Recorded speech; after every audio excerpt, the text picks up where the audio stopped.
మునగాకు చాలా మంచిదని ఈరోజు మునగాకు ఫ్రై చేయడానికి వచ్చినాం. మునగాకు తెంచుకున్నాం ఫ్రెష్గా. మునగాకుని ఎమ్మటే తీయకుండా ఒక బట్టలు వేసి పెట్టి మార్నింగ్ తీస్తే మొత్తం రాలిపోతే ఇలాగ ఉంటుంది. చాలా తాజాగా ఫ్రెష్గా కడుక్కొని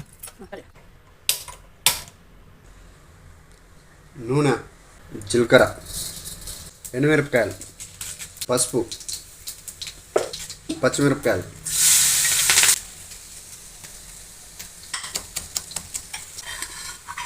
ఎల్లిపాయలు, గడ్డ, ఉప్పు, మునగాకు. ఇప్పుడు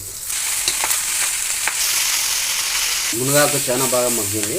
ఇప్పుడు పచ్చి కొబ్బరి, నూరుకున్న పచ్చి కొబ్బరి. ఇప్పుడు ఒక స్పూన్ గరం మసాలా. మునగాకు కొబ్బరి ఫ్రై రెడీ.